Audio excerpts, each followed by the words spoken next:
I've been lying to you guys, and recently a YouTuber came out with a video that's exposed all of my lies. Don't know what I'm talking about? Well, let me show you just the first 30 seconds of this recent video from Scott Kramer. John Grogan, he does all of the lie detector stuff for like every YouTuber. How can there only be one guy that does lie detector stuff? We need to know more about this. I've looked into this more than I've been leading on. I've definitely like researched this. You got to make this video now. Yeah, I think I will. Really? It's a good topic. This is deep.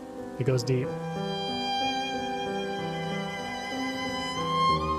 Now you guys might recognize this face because he used my video as the final titular slide on the dark truth behind the lie detector guy.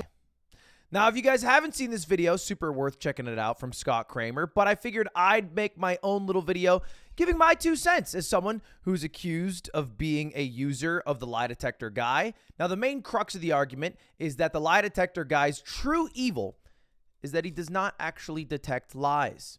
Although that is what his name is, and that's what his title is, and that's what the services you pay for are, most of what he does, according to Scott, is theater. And he's actually just a funny guy who pretends to be a lie detector.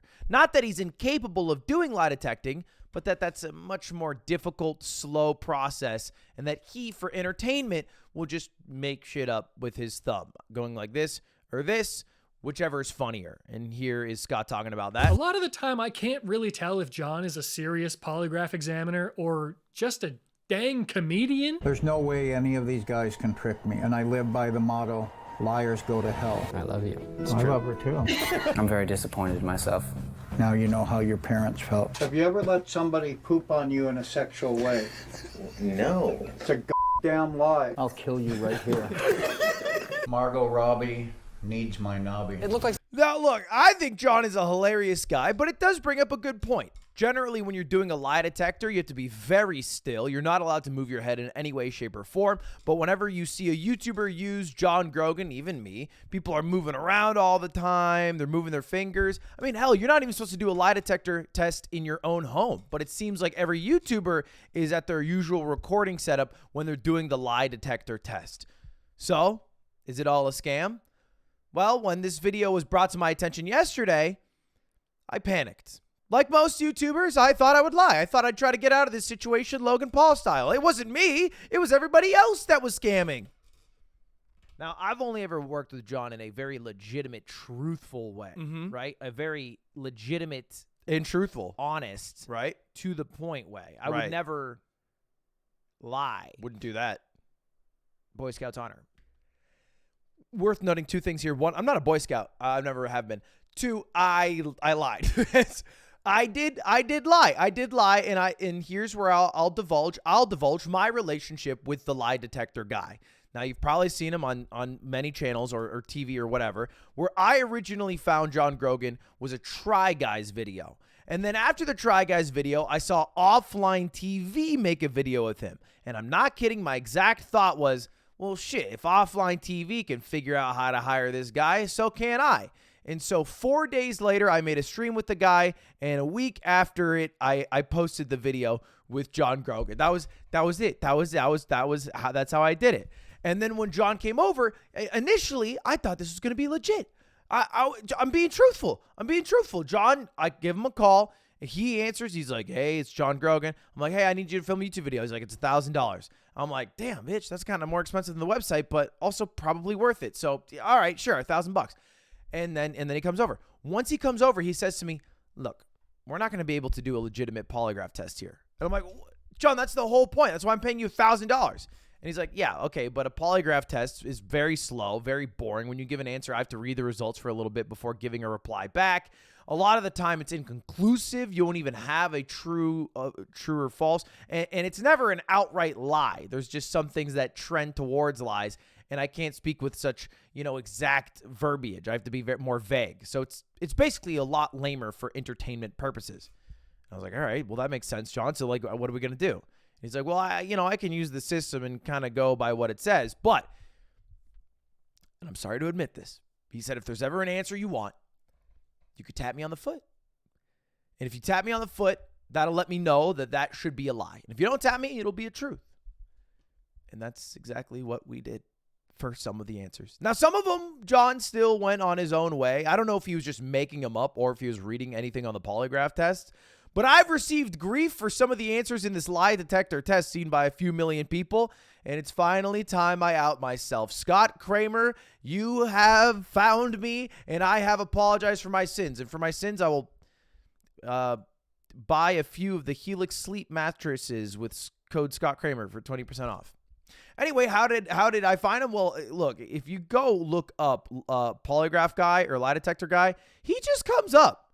Not only does he come up on like the top websites, he owns like 50 web pages. He went full Michael Reeves, and he just made a bunch of different websites that all link back to him.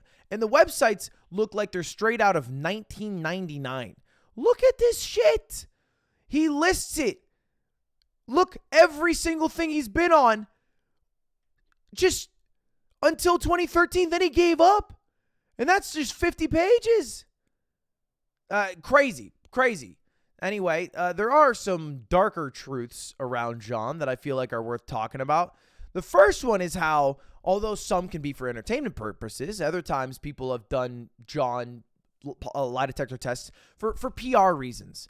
And he brings up this Kylie Jenner, Kris Jenner lie detector test on The Late Night Show with James Corden. So let's just look at this. Late lie detector with Kris and Kylie Jenner. In the segment, James asks Kris Jenner, who's hooked up to John's polygraph, whether or not she was behind the release of Kim and Ray J's sex tape. A rumor that has been floating around since Ray J started it. And here's what happened in the interview. Did you help Kim release her sex tape? Okay, no.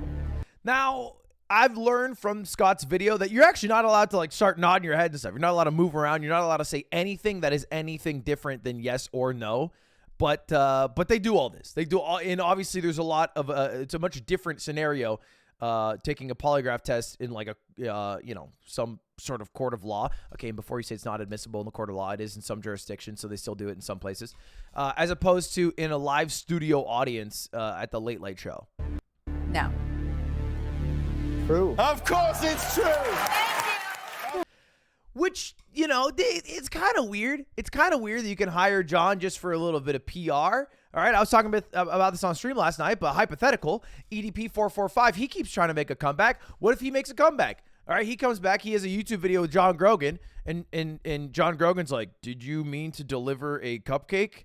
And then EDP445 is like, yeah. And then John goes, true. Would his morals stop him from doing that?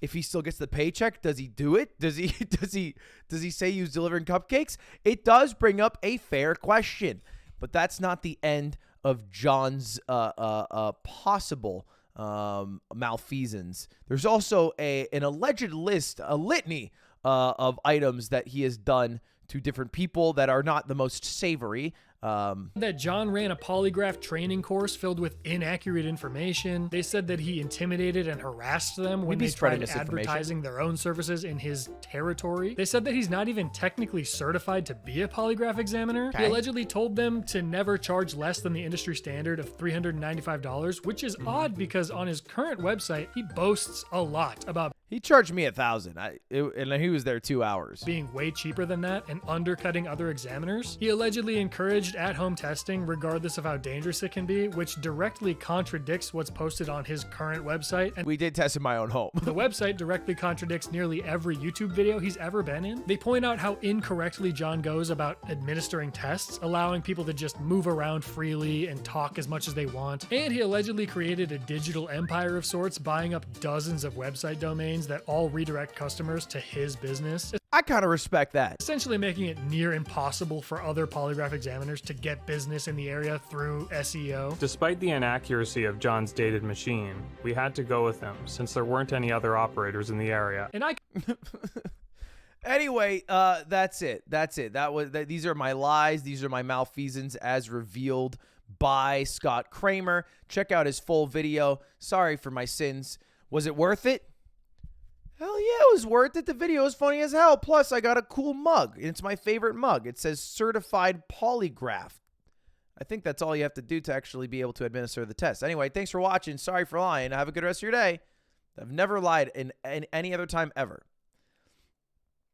Anyway, I have a new crypto coin coming out. It's going to be really cool.